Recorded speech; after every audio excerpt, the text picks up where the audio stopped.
¿Me avisa? Ya, Marvin, ya. Buenas tardes, mi nombre es Marvin Santos. El día de hoy yo les voy a hablar sobre el decaimiento del protón a través de los canales del protón decayendo en un positrón y el mesón Rho 0 y el protón decayendo en un positrón y en un cave short. Esto se realizó sobre el experimento Doom. Estos son algunos de los tópicos sobre los que voy a hablar. Vamos a comenzar hablando un poco de las partículas elementales, las teorías de gran unificación y luego sobre el decaimiento del protón. Las partículas elementales, como ustedes saben, son los constituyentes elementales de la materia. Las partículas elementales son partículas aquellas que no tienen estructura interna, como ser el electrón, los quarks, partículas que se sabe que no tienen estructura interna. Aquí tenemos el modelo del átomo que nosotros tenemos actualmente, en el cual los electrones orbitan alrededor del núcleo. El núcleo está conformado por protones y neutrones, y estos a su vez contienen quarks. Por ejemplo, el protón tiene 2 quarks up y un down, que esas son las partículas que constituyen los bariones. En el pasado, de hecho, se pensaba que el átomo era indivisible, que no se podía dividir más. De hecho, la palabra átomo, eso significa indivisible. El modelo estándar de la física partículas es por decirlo así, el trabajo de muchos científicos, muchos físicos que han trabajado y han aportado para tener lo que nos conocemos ahora como modelo estándar. Desde el descubrimiento del electrón hasta tener el modelo del átomo que tenemos nosotros en día, todas esas partículas que se han descubierto se han colocado aquí en este modelo estándar, el cual está clasificado en diferentes grupos. Hay muchos grupos. Por ejemplo, la primera columna que tenemos acá es conocida como la familia 1, la primera familia. Esta es la segunda familia, tercera familia.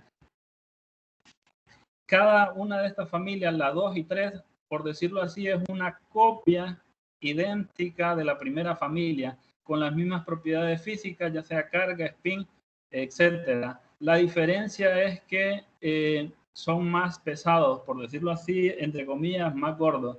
Por ejemplo, el top quark es más pesado que el char, y así el char es más pesado que el quark up. Todos estos que están acá, estas familias, también se dividen en dos grupos. Estos 6 que tenemos nosotros acá son los quarks, y estos de acá son los leptones.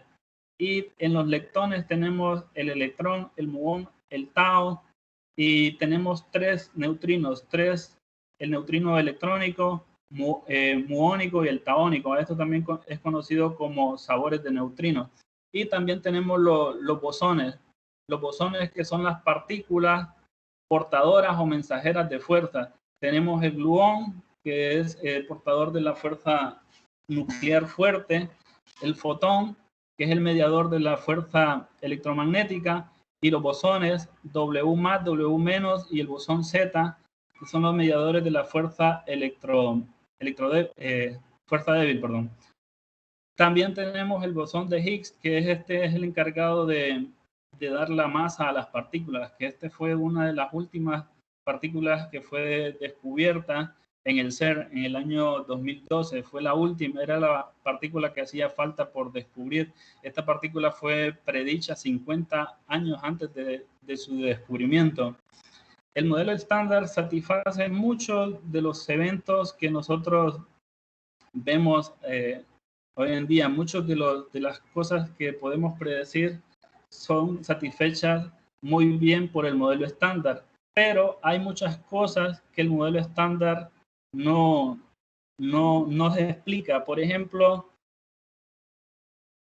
nosotros tenemos energía oscura, materia oscura. La palabra oscura acá no quiere decir que sea negro en realidad, lo que quiere decir es que sabemos muy poco de ello. Por ejemplo, todo lo que nosotros vemos, nuestros cuerpos, el agua, los planetas, están conformados a duras penas por el 5% de todo el universo. Hay muchas más cosas más allá del modelo estándar. El 27% es materia oscura, el 68% energía oscura. ¿Qué es la energía oscura? En realidad no lo podemos ver, no sabemos qué es, pero sí sabemos su efecto. Es la que produce, por ejemplo, una expansión acelerada del universo, como ustedes saben. Y también tenemos lo que es la materia oscura, que la materia oscura tampoco lo podemos ver. Hay experimentos hoy en día que se están realizando, muchos de ellos parecidos similares a los que se realizan para detectar neutrinos. Estos se están realizando también para ver si podemos detectar materia oscura. Todo esto es física más allá del modelo estándar. Ahora, nosotros tenemos 4 fuerzas fundamentales, que es la fuerza gravitacional, la fuerza nuclear fuerte, la débil, la fuerza eléctrica y magnética, que en realidad es una manifestación de la misma fuerza, la fuerza electromagnética. Muchos de los físicos lo que se busca es establecer una sola teoría que unifique estas 4 fuerzas. A esa se le llamaría la teoría del todo. Y en la búsqueda de esa teoría del todo han surgido teorías de unificación de fuerzas parcialmente. Por ejemplo, está la teoría electrodinámica cuántica, que en realidad esta es la unificación de esta, bueno, es la que explica en realidad la teoría electromagnética. Está la unificación de estas dos, que es la teoría electrodébil, y están las teorías GUT. Esta no es una sola teoría, hay muchas teorías GUT, y las GUT predicen o son teorías que unifican la teoría electrodébil y la fuerza nuclear fuerte. Si nosotros vemos acá en este gráfico, por ejemplo, aquí tenemos en el eje vertical la intensidad de la fuerza y aquí la energía. Aquí podemos ver que a bajas energías, estas 3 fuerzas aquí, la débil, la fuerte y la electromagnética, se manifiestan como si tuvieran intensidades diferentes, que es lo que nosotros, en el mundo en el que nosotros vivimos, a baja energía. Pero se ha observado experimentalmente que a medida que aumentamos la energía, esas fuerzas convergen en intensidad. Eso sucede a grandes energías. Estamos hablando de energías alrededor de los 10 a la 16 GeV. Este tipo de energías solo se tuvieron, por ejemplo, al momento del Big Bang, que las partículas estaban altamente energéticas. Esto se ha tratado de simular en aceleradores de partículas para observar justamente esto. A grandes energías, todas estas 3 fuerzas tienen unas constantes de acoplamiento que en realidad no son tan constantes, porque a medida que tú vas aumentando la energía, se observa que esas constantes convergen en un punto. Por eso han nacido estas teorías GUT, y estas teorías predicen el decaimiento del protón, y a raíz de eso han surgido experimentos en la búsqueda de señales de proton decay, el decaimiento del protón. Ahora, ¿qué causa que una partícula se desintegre o decaiga? Las partículas decaen porque tienden a estar en el estado más bajo de energía. Si una partícula, por ejemplo, de una mayor masa que otra, probablemente decaiga en esas otras.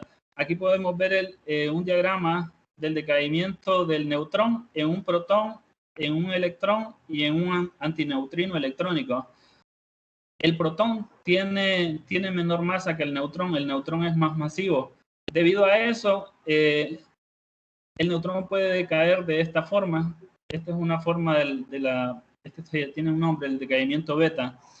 Y de hecho, este decaimiento, del protón, perdón, un neutrón libre, cuando decae, tiene una vida media de 15 minutos. Eso es más o menos una media. Esto, cuando hablamos tiempos de decaimiento, esto es enorme en realidad, porque la mayoría de las partículas decaen casi instantáneamente. Por ejemplo, tenemos los mesones que están compuestos por quark y antiquark. Una vez que son producidos, esas partículas prácticamente caen alrededor de 10 a la menos 9 segundos. Hay algunas otras que decaen alrededor de 10 a la menos 15, extremadamente rápida. Las teorías GUT predicen que el protón decae y lo predicen con vidas medias alrededor de 10 a la 32 años. Si nosotros vemos 10 a la 32 años, es un tiempo enorme. De hecho, es mucho mayor que la edad del universo. La edad del universo anda alrededor de 10 a la 10 años. Entonces, por eso, debido a eso, ha sido bien difícil detectar señales de decaimiento de protón.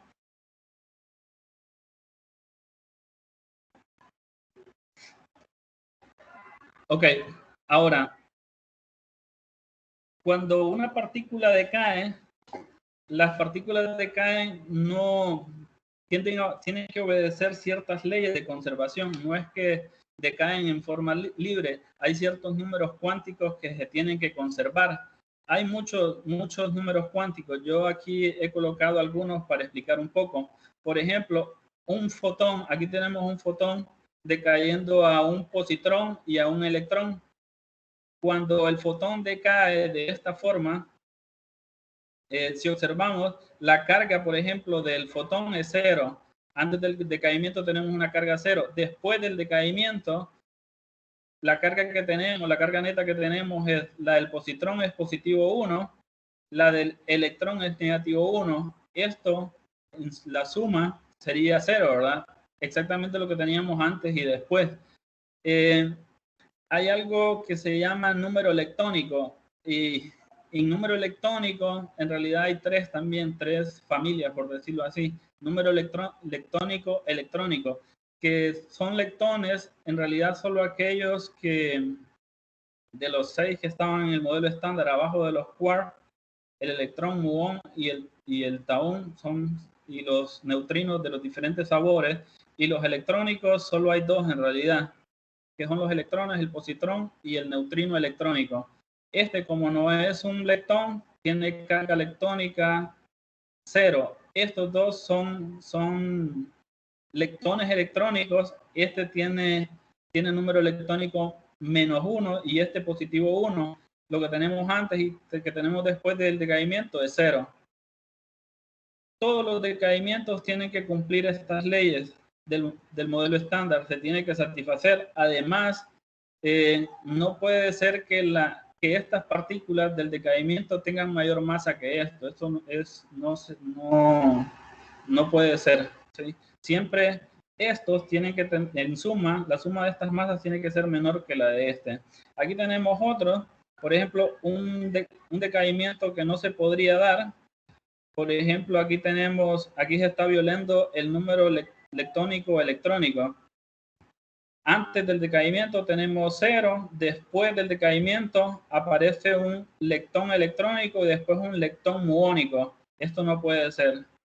Por eso, si aparece un positrón, debería aparecer un electrón aquí, ¿sí? Para que se conserve este número cuántico. Aunque se conservan otros números cuánticos, por ejemplo, la carga. Aquí tenemos otro decaimiento que no se podría dar. Las teorías GUT, como mencioné, predicen el decaimiento del protón, y el hecho de tener un decaimiento de protón o de teorizar eso hace que se viole el número bariónico. Este es otro número cuántico. ¿Qué es el número bariónico? El número bariónico es el número de quarks menos el número de antiquarks dividido por 3. Los bariones más conocidos, los que nosotros conocemos, son el protón y el neutrón. El protón, como nosotros sabemos, está compuesto por 2 quarks up y un down. Y el neutrón, pues 2 down y un up, ¿sí? Entonces, por ejemplo, si nosotros calculamos el número bariónico del protón, como tiene 3 quark, aquí iría 3, antiquark no tiene el protón, entonces sería 3 menos 0 dividido por 3, sería 1.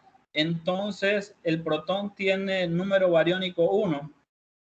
Y de igual forma, si hacemos el cálculo del número bariónico para el neutrón, es 1, ya que tiene 3 quark también, similar.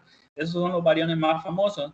Ahora, en el diagrama anterior yo coloqué un decaimiento del neutrón, tal como se ve acá.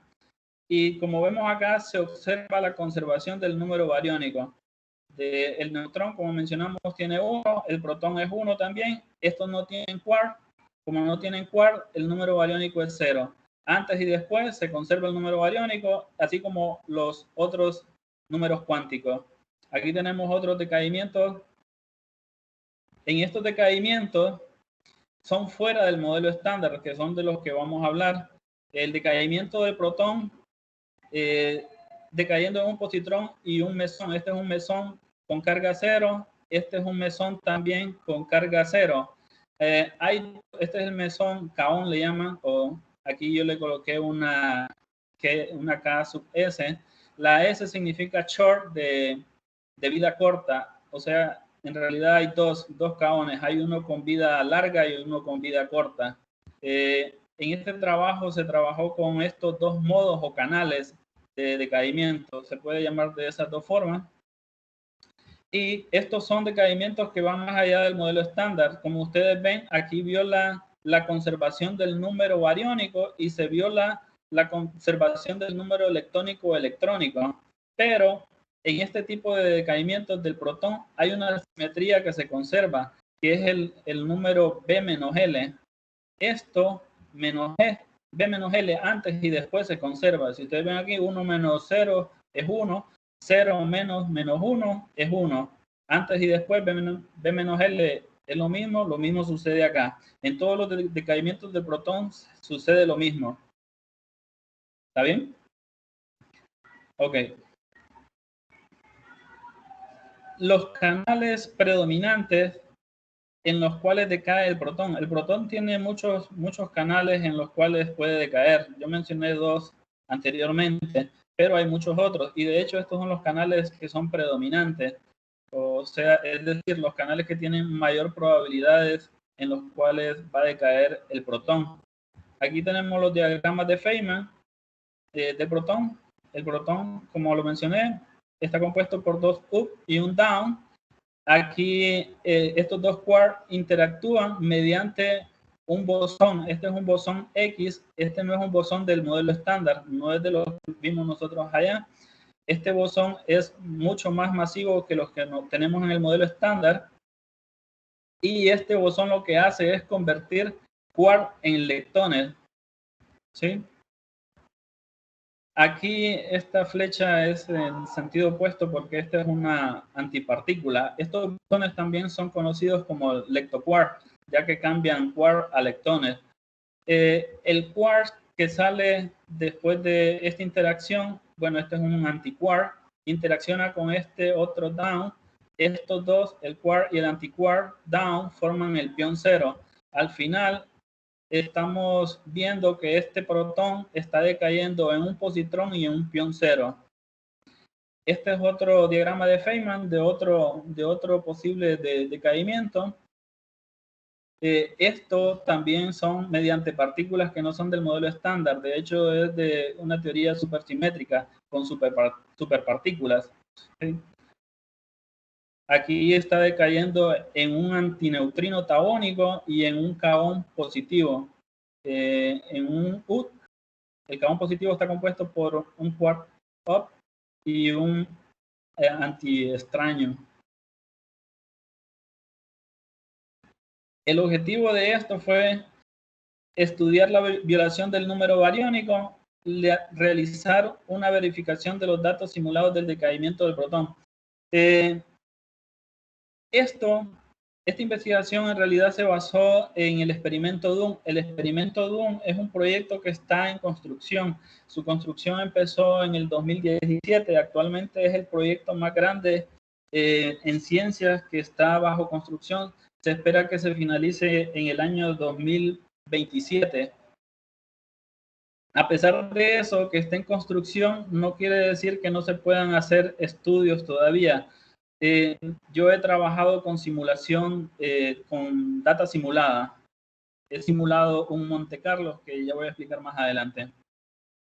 Estos son los dos canales que se han estudiado. Este es el diagrama de estos dos canales. Este es un diagrama para observar la topología, por decirlo así, de este canal y de este otro. La diferencia principal en realidad es que este, por ejemplo, tiene dos vértices. Tiene un vértice primario y un vértice secundario, y este tiene un vértice primario prácticamente. El de este, que es este que tenemos acá, el protón lo tenemos acá. Cuando decae, sale un positrón y aparece un row 0. Pero como la vida media del row 0 es muy pequeña, es bastante pequeña, casi decae instantáneamente, y decae casi el 100% de las ocasiones en dos piones, un pion más y un pion menos. Por eso vemos acá que como que si los piones salieran del mismo punto. Viajan levemente, pero esto es una distancia bien pequeña, casi despreciable. Entonces prácticamente nosotros buscamos topologías que tengan más o menos esta forma. 3 track, a esto nosotros le llamamos track. Ok, ahora en este otro de acá tenemos el protón acá, cuando decae sale el positrón y aparece el K-short. El K-short, como no tiene carga, no deja track en el detector, por eso yo lo he representado aquí con una línea punteada. Y como este tiene una vida media mayor que la del row 0, este sí le permite viajar cierta distancia antes de decaer. Y cuando decae, puede decaer en dos piones, un pion más y un pion menos. Esto sucede el 70% de las veces. También el K-short, el 30% aproximadamente, decae en dos piones cero, ¿sí? En un pion cero por acá y un pion cero por acá. Yo solo he trabajado acá con partículas que tienen carga. ¿Por qué? Porque las partículas, como mencioné, que tienen carga, dejan track en el detector. De los experimentos más famosos que han estudiado el proton decay, aquí tenemos los experimentos Kamiokande, que han habido en realidad 3. Este es el más antiguo, de hecho ellos son pioneros, digamos, son los que iniciaron con el estudio del decaimiento del protón.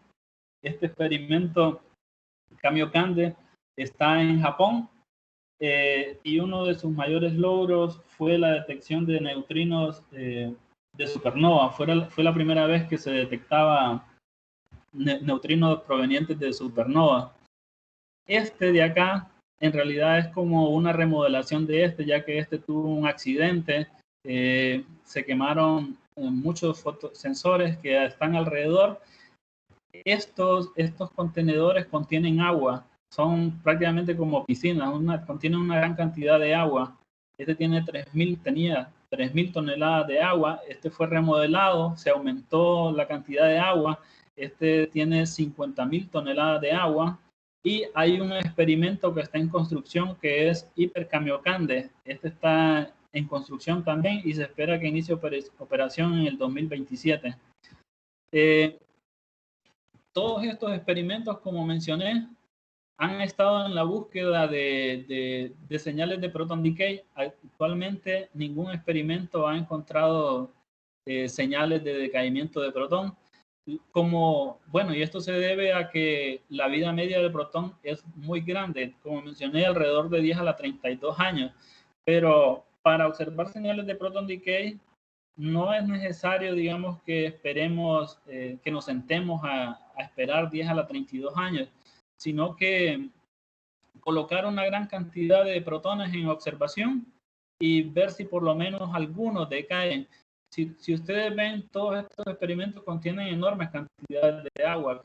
Cada uno de ellos, cada vez la cantidad de agua es mayor.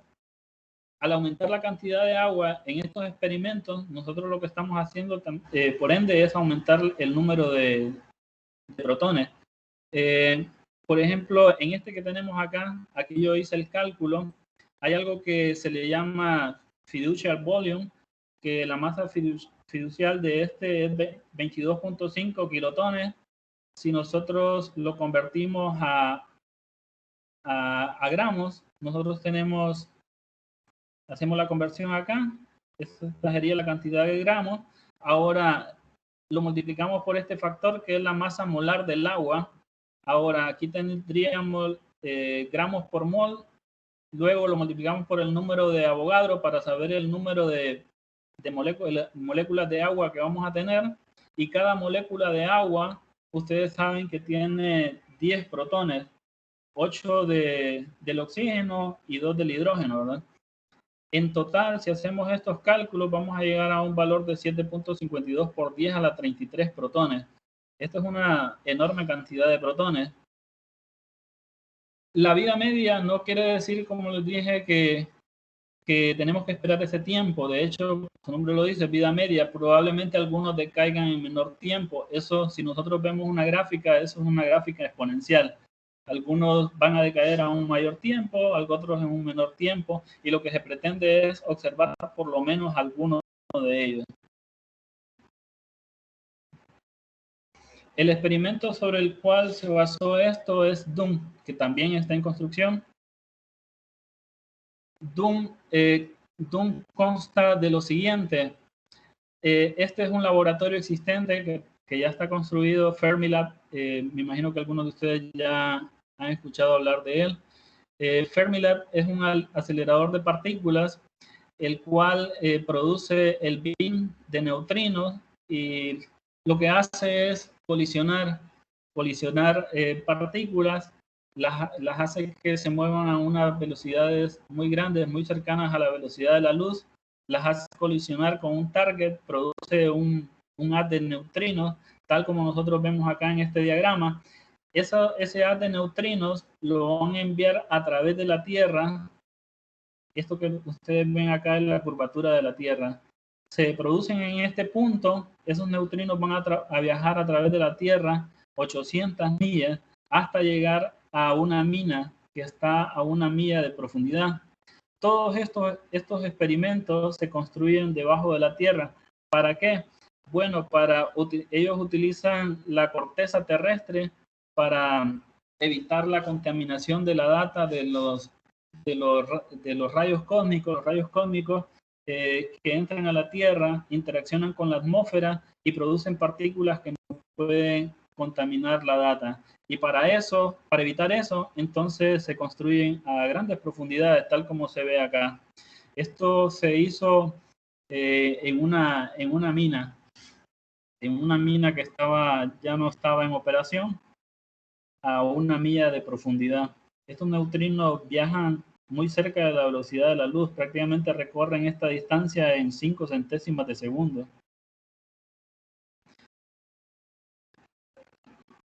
DOOM, los objetivos de DOOM son estudiar la oscilación de los neutrinos, el estudio de supernovas y la violación del número bariónico, es decir, el proton decay. Aquí vemos un mapa de dónde está ubicado Fermilab en Estados Unidos, en Illinois, en el estado de Illinois. Va a atravesar toda esta distancia y va a llegar hasta South Dakota, donde está el otro detector, que es esto que tenemos nosotros acá. ¿Sí? Aquí hay 2 detectores. A este que está acá se le llama Near Detector o detector cercano, y este que tenemos acá se llama Far Detector. Estos son los países que colaboran en este experimento, que como mencioné es el más grande en ciencia. Aquí tenemos todos los países que están colaborando en este proyecto.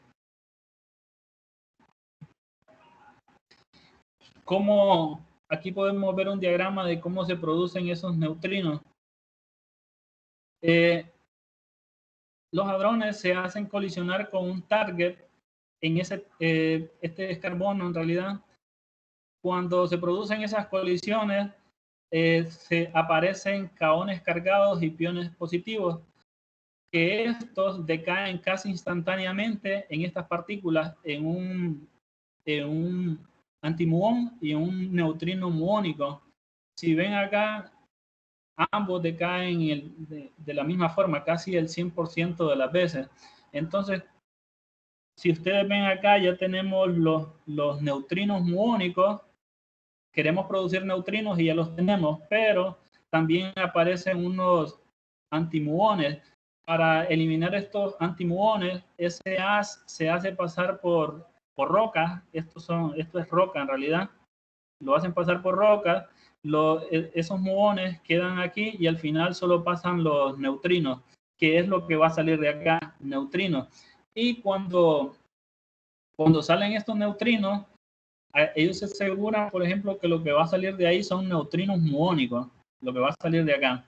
Ahora, los neutrinos se sabe que oscilan. Hoy en día se sabe que oscilan. De hecho, eso lo descubrió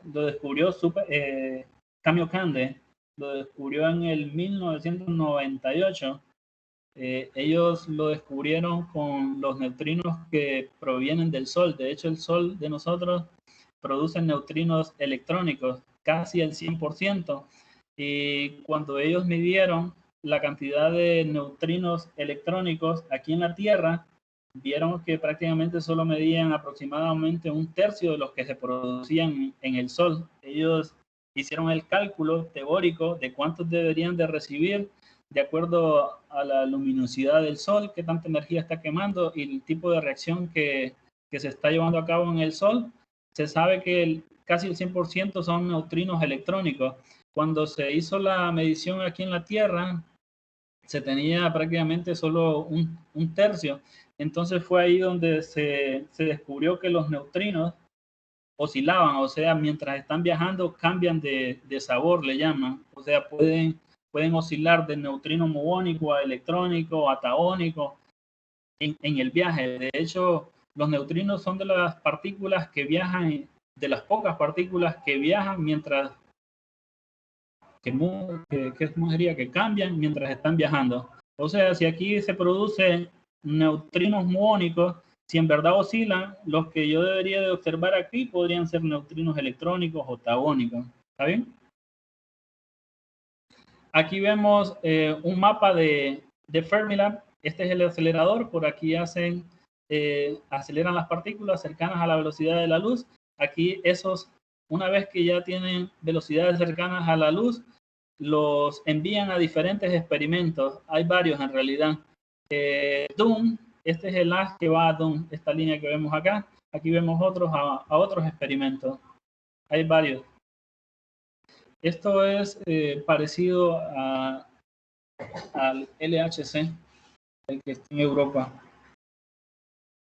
De hecho, en Japón, el que está en Japón, el Hyper Kamiokande también va a ser similar a esto, con un acelerador y un contenedor de agua en aquel caso. Ahora, Doom, que es este que tenemos acá, a diferencia de Kamiokande, este no va a contener agua. Ellos van a utilizar argón líquido y a una temperatura muy baja. Van a utilizar, está compuesto por, como lo vemos acá, contiene 4 contenedores y esos 4 contenedores van a estar a 1 milla de profundidad. Es bien grande en realidad. Cada contenedor contiene 17,000 toneladas de argón líquido. ¿Por qué se utiliza argón líquido? Bueno, porque es abundante en la Tierra, es barato y es estable. En total van a haber 68,000 toneladas de argón líquido. Aquí vemos un diagrama, aquí una cota. Desde este punto a este punto son 145 metros. El haz de neutrinos va a venir desde este punto. Cabe mencionar que todos estos experimentos en realidad se construyen con el objetivo de estudiar los neutrinos, pero esos mismos experimentos se usan para el estudio de proton decay. Cuando se haga el estudio del proton decay, no es necesario este haz de neutrinos, sino que se va a apagar ese haz de neutrinos y se va a observar las interacciones, las reacciones, por decirlo así, que se estén llevando a cabo dentro de los detectores.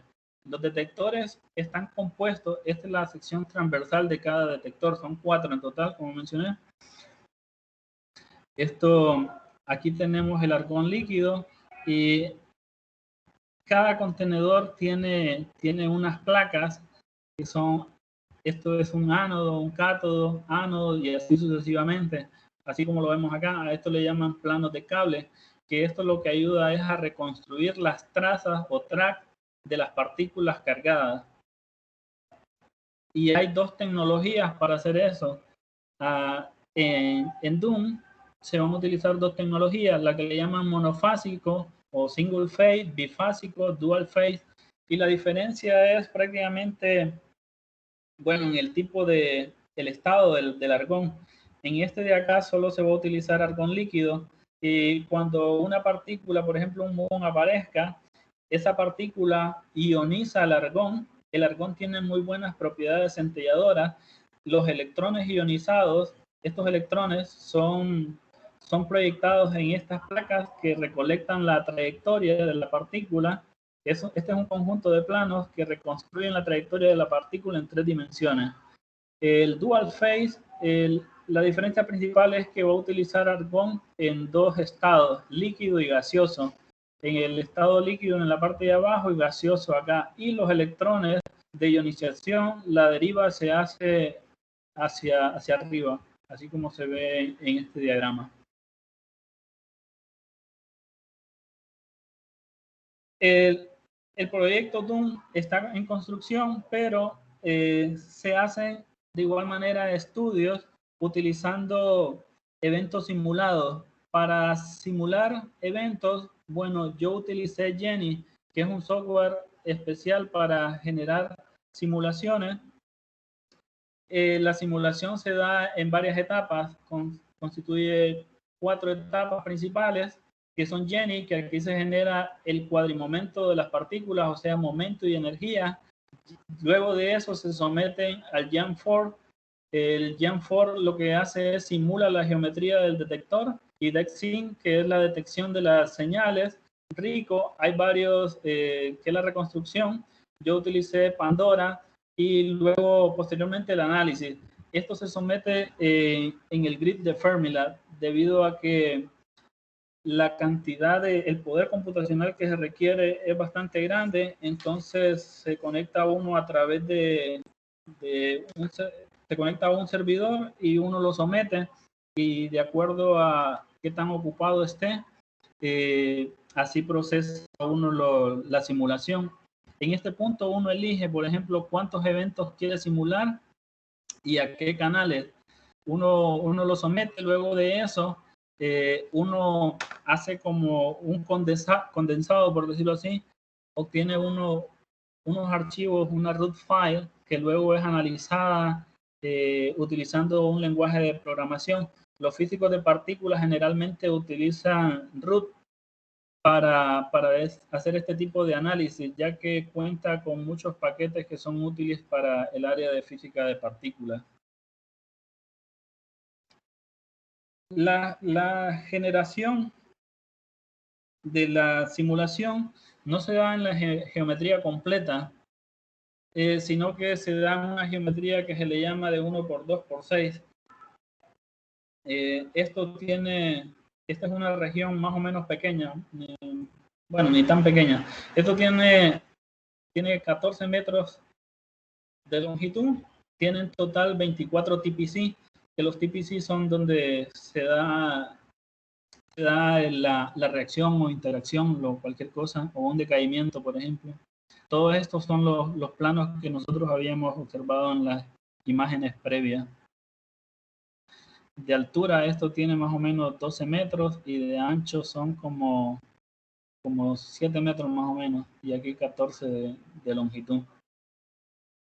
Es una parte pequeña del detector en realidad. Una vez que se tiene la simulación que ya se ha realizado, se procede al análisis. para hacer el análisis, lo primero que se hace es se representa los tracks en unos histogramas, así como se ve acá, en estos histogramas que tenemos acá. Aquí tenemos la multiplicidad de tracks para los dos canales que se trabajaron, para el del row 0 y el del K-short. ¿Qué son los? Bueno, yo lo mencioné, los tracks, por ejemplo. En cada evento que nosotros simulamos, yo mencioné que se simula, tú puedes simular cualquier cantidad de eventos que tú quieras. Yo lo hice con 10.000 y en cada evento tú tienes una gran cantidad de partículas y por lo tanto tienes una gran cantidad de tracks reconstruidos. Si tú visualizas un evento, tú vas a ver trazos así como estos, tal vez algunos no tan derechos. Esto yo lo dibujé a mano para que tuvieran una idea. Estos tracks, si el evento 1, como se ve acá, tiene 6 tracks, entonces ese lo va a meter acá. El evento 1 tiene 6 tracks. Si el evento 2 tiene 4 tracks, entonces ese caería acá, ¿sí? Y de igual manera acá. Ahora, yo anteriormente yo mostré la topología que tiene que tener este canal y este canal. En ambos canales, de hecho, ambos canales tienen que tener por lo menos mínimo 3 tracks. Todos los eventos que tengan menos de 3 tracks, yo no los podré construir con el método que se aplicó. Por lo tanto, estos eventos que caen acá, o sea, los que tengan 0 tracks, los que tengan 1 track y 2 tracks, estos eventos van a ser descartados. De igual manera acá, yo necesito 3 tracks. Esos 3 tracks son el del positrón y el row 0 dijimos que caía en 2 piones cargados, o sea, el pion más y el pion menos. Los otros 2 tracks tienen que ser para esos piones, o sea, 3 en total. Lo mismo acá, o sea que cuando aplicamos este corte, a este nosotros le llamamos corte. Todos estos eventos de acá van a ser descartados de igual manera acá. Si nosotros observamos, acá vemos que hay más eventos, o vamos a tener más eventos con los cuales vamos a trabajar. Eso es debido a que el row 0 decae casi un 100% en 2 piones cargados. Y yo no sé si recuerdan que les dije que el 70% decae en los 2 piones cargados y el otro 30% en los 2 piones 0. Y esas partículas no dejan carga, por eso voy a tener más eventos acá que acá. Cuando aplicamos el primer corte, nosotros hacemos la detección de los protones. ¿Cómo lo hacemos? Reconstruyendo la masa del mesón.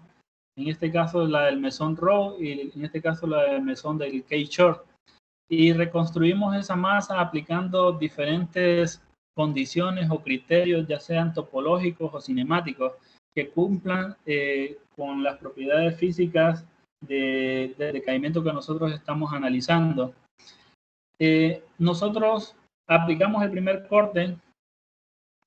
Bueno, ese no lo llamé corte 1, pero sí, en realidad es un corte de todos los eventos que tenían más de 3 tracks, o sea, los que tienen 3, 4, 5, 6 tracks.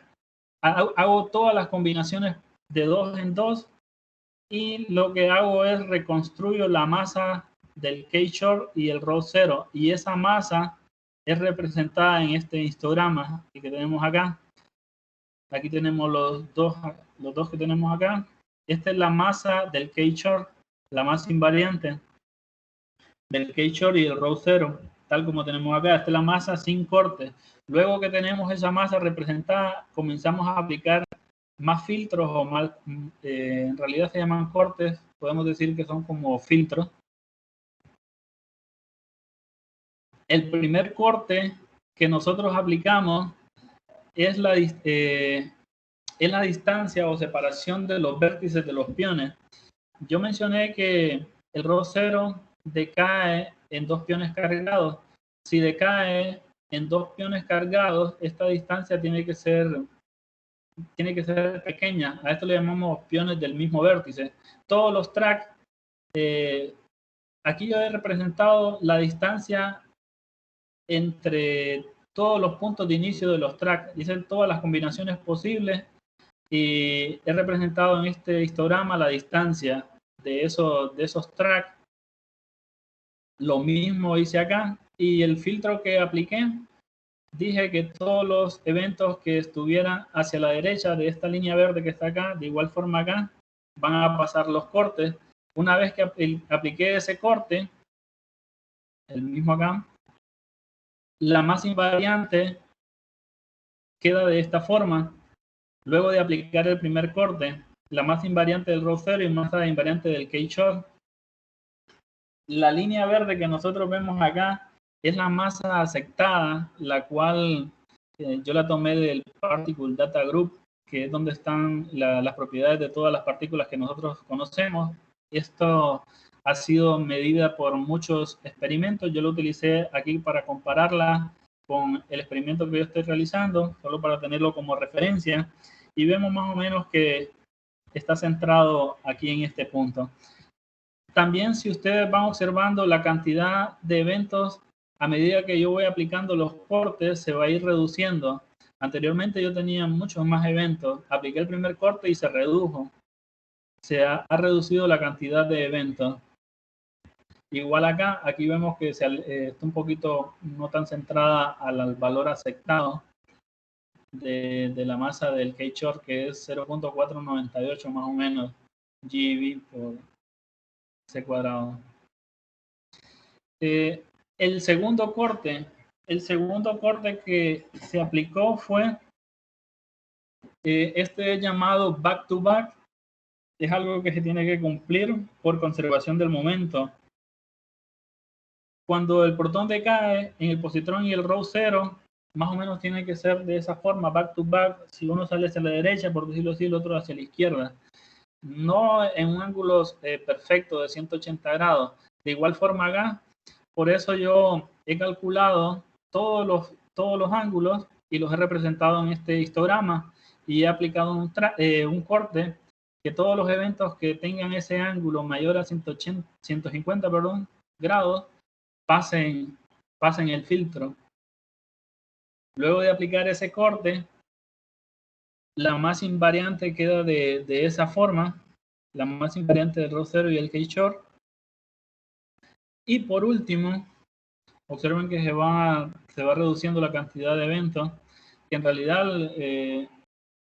lo ideal sería tener la cantidad de eventos, reconstruir todos los que generamos, pero no es posible siempre.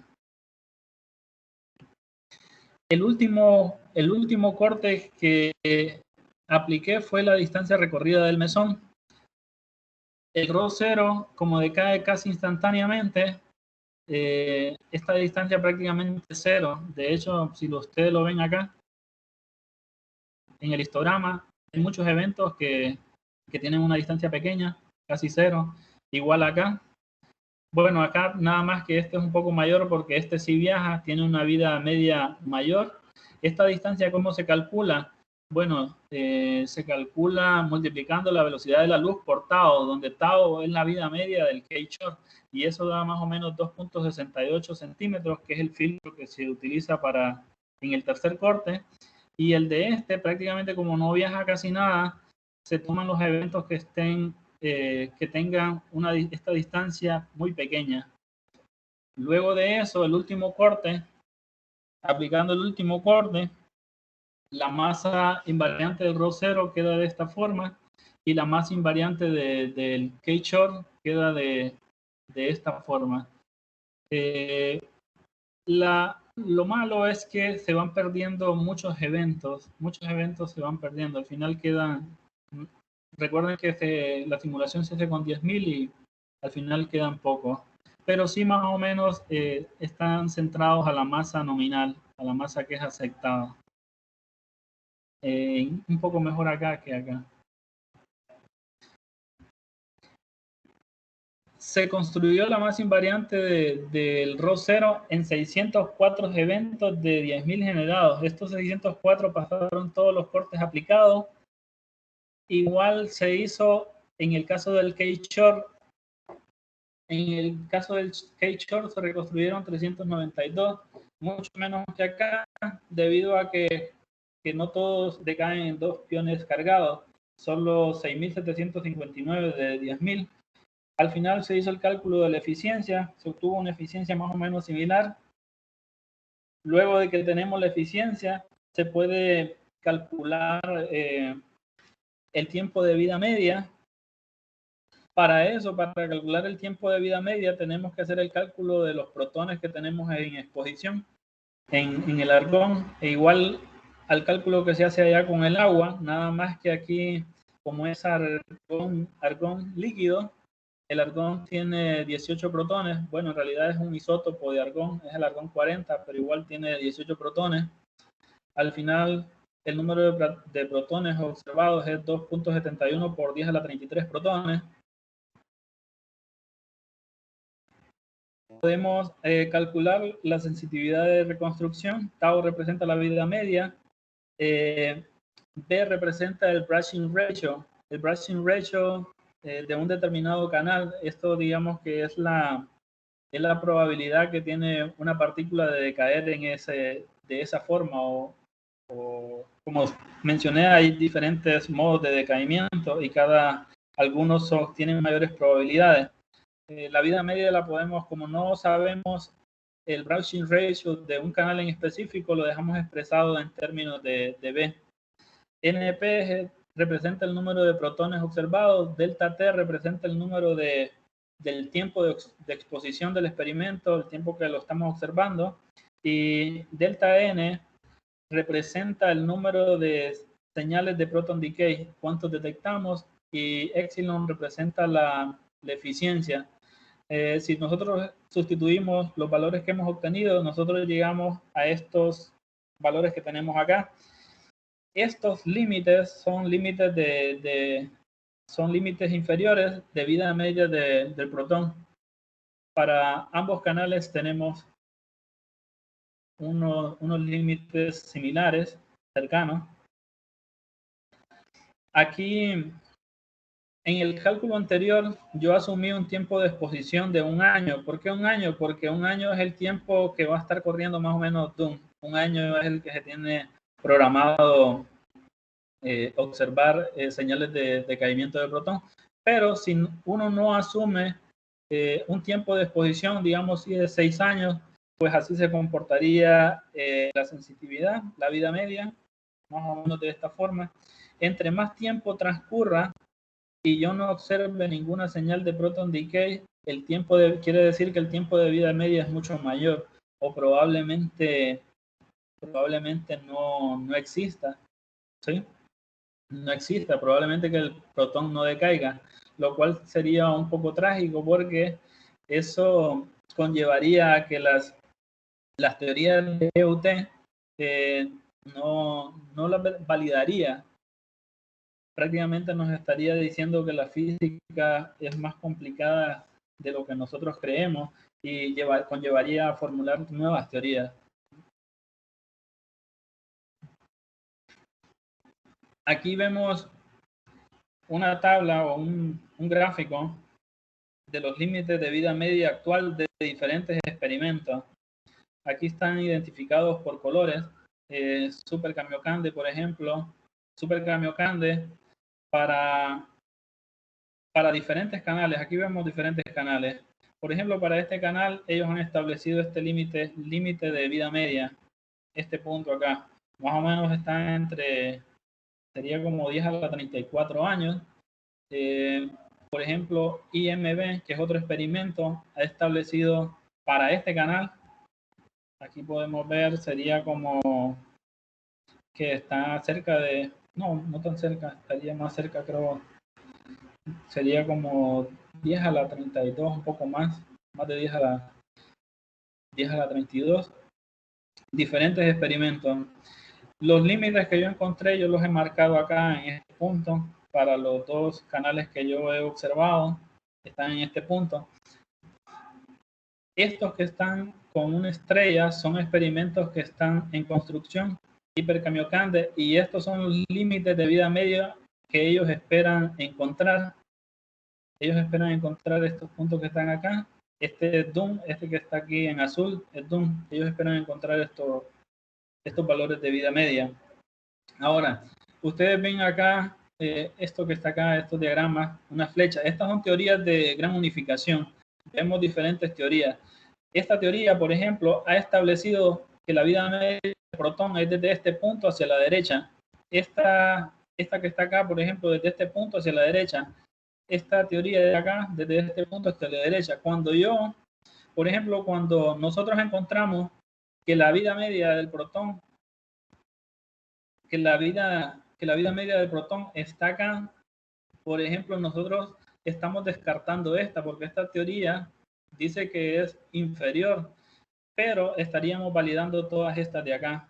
O sea que con estos experimentos que están acá, estarían validando, por ejemplo, esta que está acá, o sea, está en el rango que ellos predicen. ¿Sí? Conclusiones. La mayoría de los tracks de partículas con cargas no son reconstruidos. Para mejorar esto, se podría implementar la reconstrucción de eventos con 2 tracks y un shower, ya que, por ejemplo, el electrón, bueno, el positrón, que es la partícula del electrón, normalmente no deja track, sino lo que deja es un shower, como un rocío. Eso podría mejorar la eficiencia, podríamos tener más eventos reconstruidos. A pesar de eso, de que los eventos que reconstruimos fueron pocos, nuestros límites de vida media están dentro de los límites inferiores que han medido otros experimentos. Muchas gracias.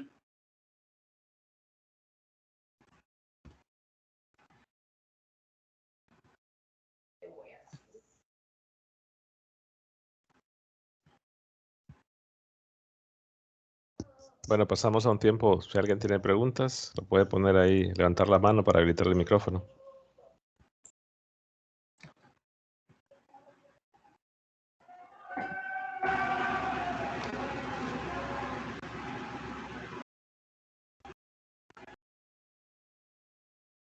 Ok, ¿tenés habilitado el micrófono, Jacinto, para que puedas preguntar? Ajá. Okay. Marvin, en uno de los experimentos explicaste que se utiliza argón líquido, ¿verdad? Porque es un elemento estable. Pero en otro mencionaste que se utiliza agua. ¿Alguna razón particular? Sinceramente, mira, utilizan eso, agua o argón. De hecho, yo lo que veo, los nuevos experimentos están utilizando argón líquido. Utilizan argón porque es barato, es abundante en la naturaleza y contiene muchos más protones. Cada molécula contiene más protones que una molécula de agua. El agua, si tú ves, tiene 10 protones. El argón tiene, el isótopo, es un isótopo el que utilizan, tiene 18 protones cada molécula. Ok. Y otra consulta, ejemplo, Marvin. En Japón, que son los de Kamiokande, ellos cada vez iniciaron con 3.000 toneladas de agua, después lo aumentaron a 50.000. Ahora está Hiper Kamiokande, que está en construcción. Ese, si no me equivoco, son 100.000 toneladas. Es una enorme cantidad de agua. Doom va a utilizar 68.000 toneladas en total en los cuatro módulos. Esos módulos, las tecnologías ya fueron probadas a menor escala, ambos, dual phase y single phase. Esos fueron probados en el CERN y son muy efectivos. Ok, perfecto. Otra consulta, Marvin. Miro que, bueno, en todo lo que estuviste hablando, que es interesante, ¿verdad? Cómo se integra el estudio del decaimiento de estas partículas. Y que lógicamente son temas que están directamente relacionados con la física cuántica, ¿no? ¿Cómo se integra aquí el otro evento de la física en donde se menciona pues que el simple hecho de observar podría cambiar la percepción de lo que en realidad está sucediendo? Correcto. De hecho, De hecho, sería algo como, de hecho, si no se llega a observar una señal del decaimiento del protón, sería como bien catastrófico, por decirlo así, porque todo lo que se ha hecho podría significar que estamos mal, vamos por mal camino, ¿me entiendes? Habría que reformular todo lo que hemos hecho de las teorías de GUT. O sea, como mencioné, que la física probablemente es más compleja de lo que nosotros la estamos visualizando. Y el hecho de, imagínate que todos estos experimentos, ningún experimento en realidad ha logrado observar por lo menos una señal, y aún así ellos no los desmotiva a seguir haciendo experimentos para por lo menos detectar alguna señal, sino que invierten dinero para por lo menos obtener alguna señal. Yo no sé si en un futuro mayor la exposición de protones en observación va a ser mayor. Esa es la tendencia que se lleva. De hecho, los que tienen más experiencia en este tipo de experimentos son los japoneses. Ellos son los que comenzaron a trabajar en esto. Doom en realidad es nuevo en Estados Unidos. Se han hecho experimentos, pero solo similares a esto, pero solo para probar los detectores, a ver si trabajan bien. A ver si a menor escala, ¿verdad? Se han probado con 800 toneladas, si no me equivoco, de argón líquido.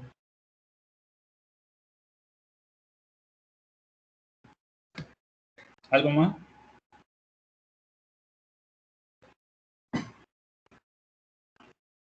No, solamente, Martín, está excelente la exposición. Simplemente que surgió esa interrogante, pues porque algo similar a lo que mirábamos en el experimento de la doble rendija, pues que de repente estamos demasiado tiempo tratando de medir y de ver, y no sé si en este momento pues se podría integrar esa parte de decir, bueno, ¿y qué tal si esto se da cuando no se está midiendo, cuando no se está observando? Sí, correcto. Sí, probablemente, mira, en realidad en estos experimentos cada vez los sensores que se utilizan para detectar o para reconstruir tracks, por ejemplo, cada vez se mejoran, ¿me entiendes? La tecnología ha avanzado, cada vez son más tecnológicos, y bueno, todo eso se espera que colabore, ¿me entiendes? A por lo menos tener alguna señal. Se han hecho varias. O sea, mejorar el experimento no solo aumentando la cantidad de protones en observación, que también ayuda, sino con una tecnología más avanzada, ¿me entiendes? O probablemente algo se está dejando escapar. Ok, sí. Excelente, Marvin. Gracias.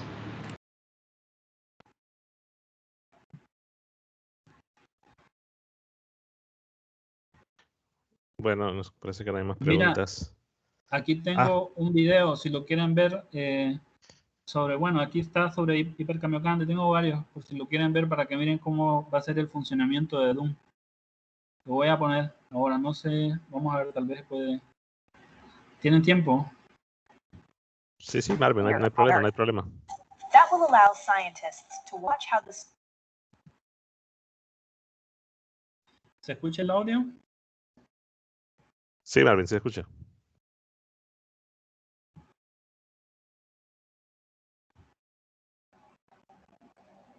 $13.8 billion years ago, the universe started with the Big Bang. Energy transformed into matter and antimatter. But what happened next?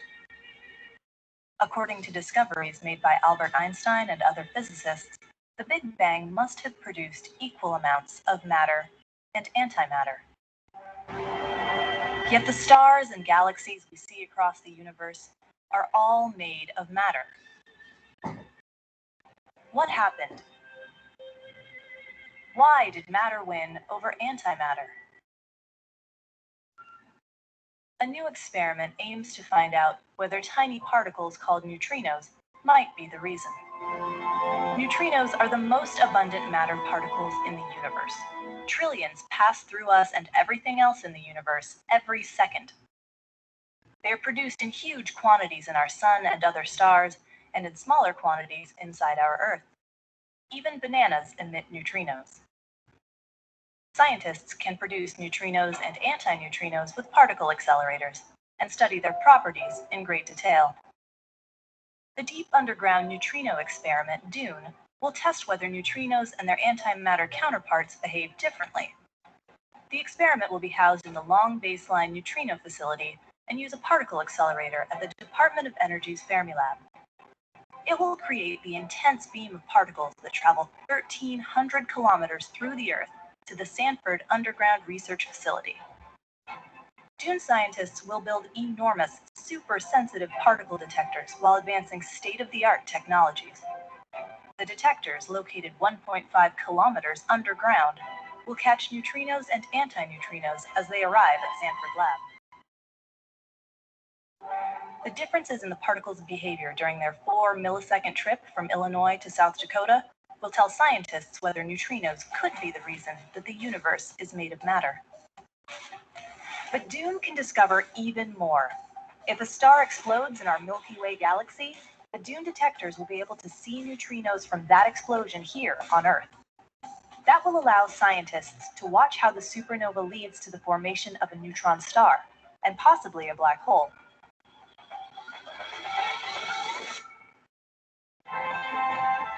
The DUNE detectors can even look for particle tracks from proton decay. Many theoretical models predict protons are unstable, but fortunately for us, the average lifetime of a proton is very long, more than 100,000 billion years. However, a proton could decay at any given moment.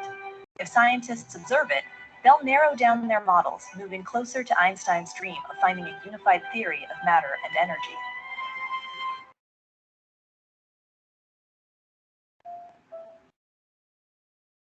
From neutrinos to black holes to proton decay, the discoveries made by the International DUNE collaboration will transform our understanding of the universe.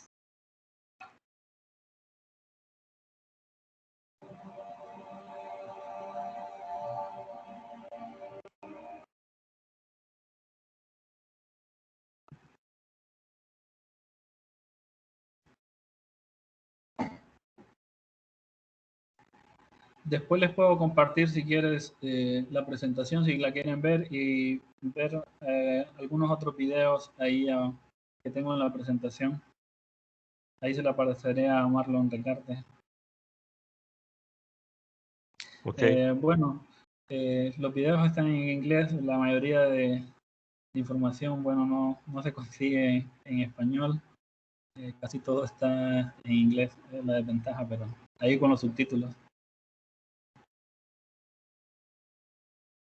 Ok, yo les compartiré la presentación. Y en nombre del Departamento de Física, pues agradecer a Marvin la charla de hoy. Esperemos que más compañeros se puedan incorporar a la actividad y que podamos seguir desarrollando estos coloquios durante todos los periodos, no todas las semanas, al menos una vez por semana. Agradecemos a todos su participación y nos veremos en el siguiente coloquio. Que pasen una feliz tarde. Muchas gracias, Marlon. Y muchas gracias a todos. Listo, muchas gracias a todos. Gracias, Marvin. Marvin. Saludos, Melissa. Igual, Marvin, nos vemos. Gracias.